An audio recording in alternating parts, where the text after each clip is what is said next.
Desafíos matemáticos. Antes de comenzar, quiero invitarte a que visites nuestro blog, donde podrás encontrar los resúmenes escritos. El link está en la descripción.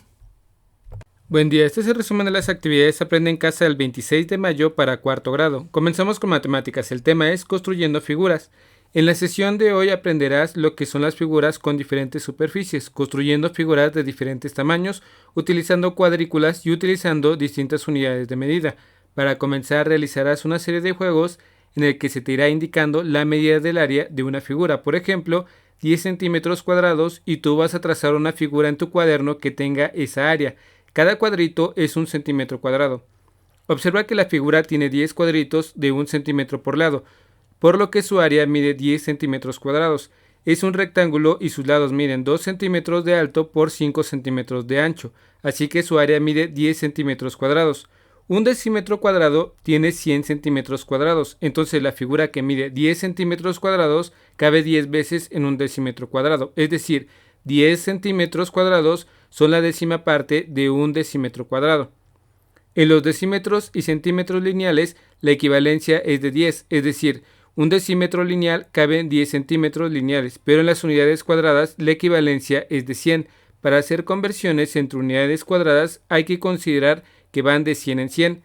La siguiente equivalencia de un metro cuadrado tiene 100 decímetros cuadrados, entonces si tienes 10 decímetros cuadrados, pueden ver que caben 10 veces en un metro cuadrado. La equivalencia entre dos unidades cuadradas consecutivas es 100. Si la figura tiene 5 decímetros cuadrados de área, para obtener el resultado en centímetros cuadrados tienes que multiplicar 5 por 100 y la respuesta sería 500 centímetros cuadrados. Para convertir de metros cuadrados a decímetros cuadrados se multiplica por 100 y de decímetros cuadrados a centímetros cuadrados también se multiplica por 100. Entre cada unidad cuadrada y la que le sigue es la misma relación. Si quieres calcular un área de la misma unidad de medida no hay problema porque es directo, pero si quieres encontrar a cuánto equivale en otra unidad, ya sea mayor o menor, deberás fijarte en la equivalencia, de acuerdo con la relación que hay entre ellas. Observa si tienes un rectángulo que mide 2 decímetros de altura por 3 decímetros de largo. Como las unidades de sus lados son las mismas, entonces el área se obtiene directamente multiplicando en ambas. Pero si quieres obtener esa medida en centímetros cuadrados, debes recordar que un decímetro cuadrado tiene 100 centímetros cuadrados, por lo que el área del rectángulo tendría que multiplicar por 100 para obtener la medida en los centímetros cuadrados que quieres. La siguiente es una tabla de equivalencias que te ayudarán en los cálculos de estas unidades. Si quieres pasar de una unidad mayor a una menor inmediata, multiplicas por 100. Si quieres pasar de una menor a una superior inmediata, entonces divides entre 100.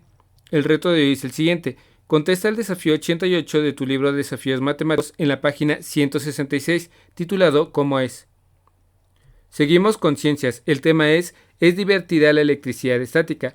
En esta sesión aprenderás a experimentar la electricidad estática, frotación y contacto. La electricidad es el conjunto de fenómenos físicos relacionados con la presencia y flujo de cargas eléctricas. Las cargas eléctricas están representadas en todas partes y existen cargas positivas y cargas negativas. En una hoja de papel existen cargas negativas y cargas positivas en todo su espacio y también en la ropa. Las cargas positivas y negativas están por todos lados. La piel, el cabello o pelo humano tiene cargas positivas y negativas. También el aire tiene cargas positivas y negativas. Existe electricidad en el aire, en el agua y en todas partes.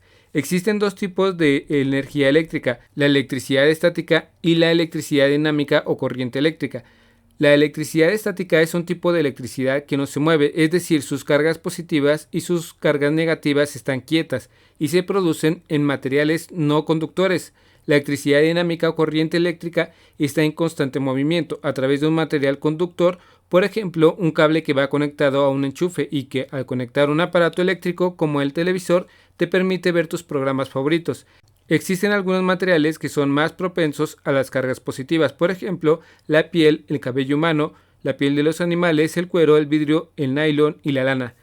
También hay materiales que atraen cargas negativas. Entre los objetos más propensos a cargas negativas se encuentra el acrílico, el acetato, el rayón, el poliéster, los globos de goma y el azufre. Para que se produzca el fenómeno de la electricidad estática debe existir un acumulado o exceso de carga positiva o negativa en los materiales. Esto se logra principalmente por medio de dos formas para generar la electricidad estática: por frotamiento o contacto. Para saber más sobre este tema, consulta tu libro en la página 111 a 113.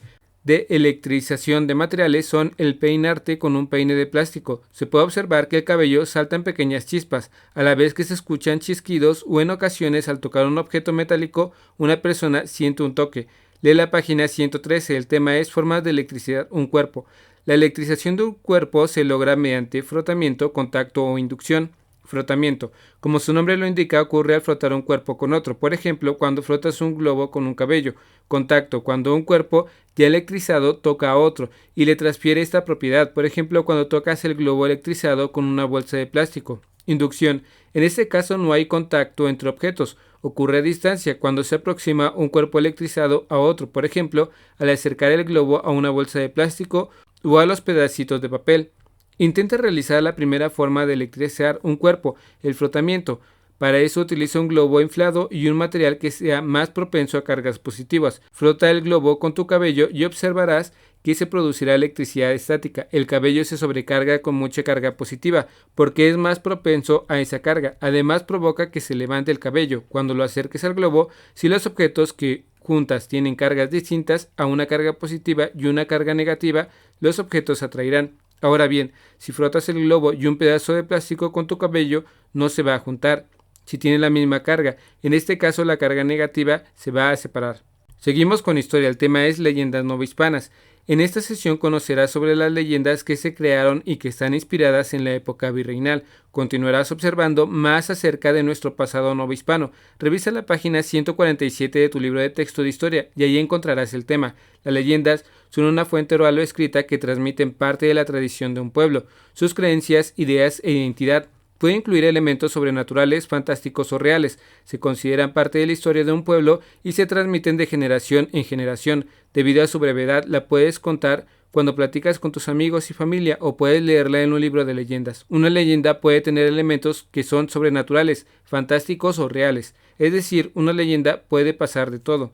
Otras dos características de las leyendas son que parten de la tradición de una sociedad y que pasan de generación en generación. Muchas leyendas, por su brevedad, se pueden contar innumerables veces y así aprender y comunicar a través de la oralidad. Algo muy interesante es que tanto contar leyendas, muchas veces con el paso del tiempo, estas se van modificando. Como ya se mencionó, las leyendas muchas veces van cambiando a lo largo del tiempo, y eso fue lo que pasó en el caso de La Llorona. Según Eduardo Matos, la leyenda de La Llorona empezó en el mundo prehispánico, y en la Nueva España fue cambiado.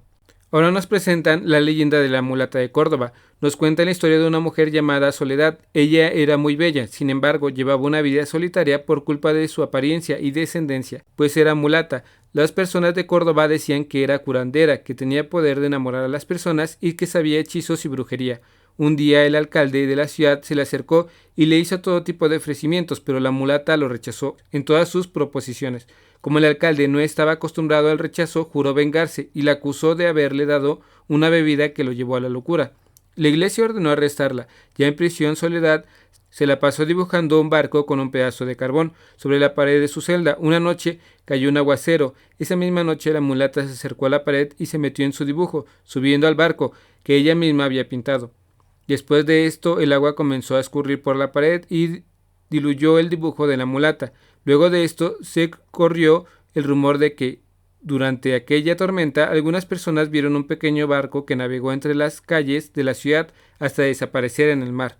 La siguiente leyenda es un popular en Guanajuato. Se titula La leyenda del Callejón del Beso. Esta es una historia de dos jóvenes que se conocieron y enamoraron. Sin embargo, el padre de la joven no aceptaba su romance porque él era minero.